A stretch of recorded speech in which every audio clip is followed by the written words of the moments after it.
केंद्रीय आम बजट 2024 से 25 वित्त मंत्री द्वारा पेश किया गया आम बजट को लेकर राज्य कर्मचारी संयुक्त परिषद उत्तर प्रदेश के अध्यक्ष हरि किशोर तिवारी ने कहा।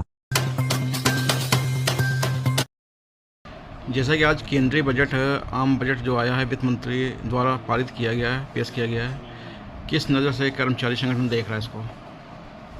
देखिए, इस बजट में जो हम लोगों की बहुत आशा थी कि जैसी वार्ताएं चल रही थी, अभी सीतारमन जी ने ही एक कमेटी बनाई थी दिल्ली में और उसमें हमारे शिवपाल मिश्रा जी समेत तमाम सारे संगठन के लोग सीट से तक उसमें बात कर रहा था। कई बैठकें भी हुई और अभी 15 तारीख को बैठक हुई। उसमें ये तय था कि भाई पुरानी पेंशन के ऊपर काफ़ी अच्छा ये कर सकते हैं। तो ये था कि भाई पुरानी पेंशन में डीए भी दे देंगे, 50% के लगभग वो भी दे देंगे और उसका नाम कोई भी कर सकते हैं, ऐसा कुछ उनकी बातचीत चल रही थी। लेकिन जब ये बजट आया तो उसमें उसका कोई जिक्र नहीं इन्होंने किया।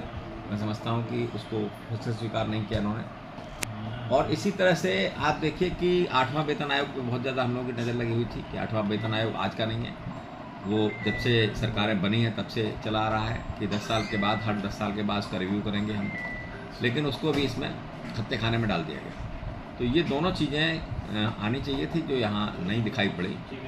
अगर रिटायरमेंट की उसकी बात करें, हम सीनियर सिटीजन की बात करें, तो उनका रेलवे का जो उनको तमाम सारे कंसेशन मिलते थे रेलवे में, वो भी इस बार हम लोग सोचते थे कि इसमें आ जाएगा।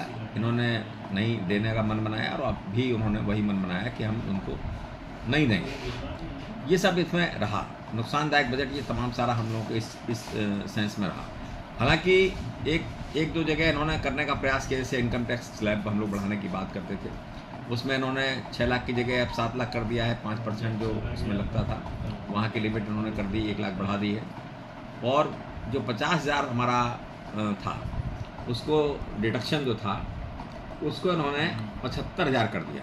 हालांकि 25,000 कुछ बहुत मायने नहीं रखता, क्योंकि हमारा जो डीए बढ़ता है वो डीए हमारा सिर्फ हमारे जो घरेलू उत्पाद होते हैं, घरेलू सामान तमाम हम खर्च करते हैं, उसके ऊपर डिपेंड करता है। उसको एक बास्केट के रूप में हम लोग बोल सकते हैं।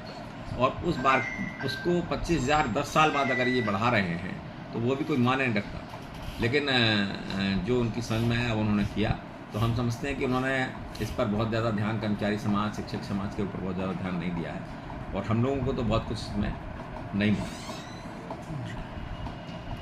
जैसे कि ओपीएस का भी एक मैटर चल रहा था, ओपीएस क्या है पूरा? नहीं, ओपीएस पुरानी पेंशन व्यवस्था को बहाल करने का इनका स्वरूप देने की बात कर रहे थे कि भाई हम उसके स्वरूप को उसी रूप में दे देंगे जैसा आप लोग चाह रहे हैं। तो वो भी स्वरूप इसमें दिखाई पड़ा। हम लोगों ने सोचा था ये देंगे, उसके बाद हम लोग विरोध करेंगे, विरोध करने के बाद जो सही होगा उसको ले आएंगे निकाल के, कहीं तो आगे बढ़े। शेयर मार्केट से तो हमको निकाले कम से कम, लेकिन वो भी इसमें दिखाई नहीं पड़ा। जबकि आप देखिए कि अगर इनके कर्जों की बात करें हम, तो इनके ऊपर जब ये सरकार बनी थी 2014 में, तब सरकार पर कर्ज जो था वो 55 लाख करोड़ रुपए था और आज की तारीख में इनके ऊपर 161 लाख करोड़ अभी भी कर्ज है। यानी कर्ज जो है लगभग 3 गुना हो गया है। और उसके बाद भी व्यवस्था को इस प्रकार से हमारे ऊपर डालना कि साहब इनके बारे में नुकसान हो रहा है, ये कोई ठीक बात नहीं है। हमारी जो चीज़ें हैं वो हमें मिलनी चाहिए।